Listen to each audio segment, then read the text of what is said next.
Budidaya jahe di dalam pot atau polybag. Tanaman obat keluarga. Terdapat berbagai macam tanaman yang berkhasiat bagi tubuh.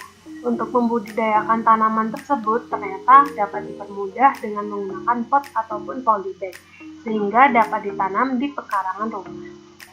Jahe merupakan tanaman yang dimanfaatkan rimpangnya. Rimpang jahe yang dikeringkan memiliki nama Rhizoma zinniberis. Di dalam Rhizoma zinniberis terkandung 1 hingga 3% minyak biji. Rimpang jahe berguna sebagai ramuan dalam jamu-jamuan, untuk bahan minuman dan makanan, serta pemberi aroma atau digunakan sebagai bumbu. Persiapan pembibitan jahe. Jahe dapat diperbanyak menggunakan stek dari rimpangnya. Kriteria rimpang yang digunakan sebagai biji jahe. Yang pertama, berasal dari tanaman dengan umur 9-10 bulan. Yang kedua, memiliki ukuran rimpang yang besar.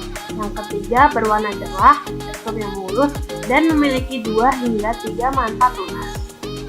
Penyemaian jahe. Jahe biasanya disemai di atas gurami atau alang hitam yang telah dibasahi terlebih dahulu, kemudian rimpang diletakkan di atasnya. Lalu letakkan di tempat teduh. Nah, setelah memiliki 2 hingga 3 tahun, tanaman jahe siap ditanam. Jahe sebaiknya ditanam di musim penghujan. Persiapan media tanam untuk menanam jahe. Yang pertama, siapkan polybag atau pot dengan ukuran besar. Hal ini karena rimpang jahe perlu tempat untuk pertumbuhannya. Lalu, siapkan media tanam.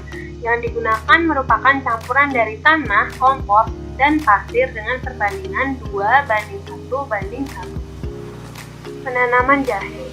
Pertama, buat lubang dalam 5 hingga 8 cm atau sesuai dengan panjang lubang.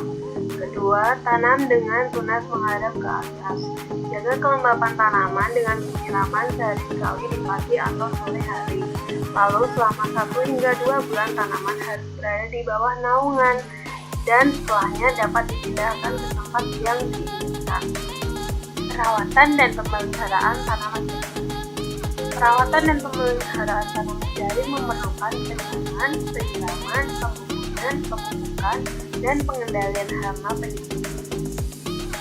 Penyiraman tanaman jahe dilakukan secara rutin pada pagi atau sore hari untuk menjaga kelembapan media tanam.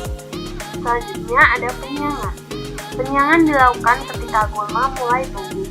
Lalu pada bulan keempat, penyiangan dilakukan secara hati-hati agar tidak merusak rimpang jahe dan tanaman jahe. Selanjutnya pembubuhan. Pembubuhan dilakukan setiap 25 hari sekali atau ketika rimpang telah terlihat di atas tanah. Pembubuhan dilakukan dengan menambahkan tanah atau media tanam setinggi kurang lebih 10 cm.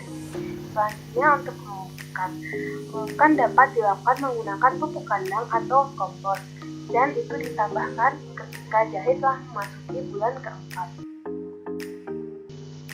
Lalu untuk pengendalian hama dan penyakit. Penyakit yang sering menyerang tanaman jahe yaitu penyakit busuk rimpang akibat jamur sitarium. Tanaman yang terserang sebaiknya langsung dicabut dan dibakar agar jamur tidak hidup. Kemudian hama yang terkadang menyerang tanaman jahe adalah hama kutu perisan. Hama kutu perisan ini dapat diatasi menggunakan pestisida nabati dari daun bunga. Pemanenan jahe. Cara mudah untuk mengetahui waktu panen dari tanaman jahe adalah ketika daun dan batang jahe yang berubah warna menjadi kuning dan kering ketika jahe sudah memasuki umur kurang lebih 8 hingga 12 bulan. Cara panen. Jahe diangkat dengan hati-hati dari dalam tanah. Jahe umumnya dipanen pada umur 8-12 bulan. Namun, jahe juga bisa dipanen berdasarkan kebutuhannya, yaitu pada umur 3-4 bulan itu jahe yang digunakan sebagai asinan. Pada umur 8 bulan, jahe yang digunakan sebagai bumbu, dan pada umur 10 hingga 12 bulan yaitu jahe yang digunakan sebagai bumbu. Manfaat dari tanaman jahe. Jahe berkhasiat untuk mengatasi berbagai penyakit seperti mual-mual, mengurangi rasa sakit dan nyeri otot, mengurangi rasa takut ketika ketika wanita sedang menstruasi dan membantu mengatasi resiko serangan berbagai penyakit infeksi. Nah, itulah cara budidaya jahe dalam pot atau polybag secara sederhana.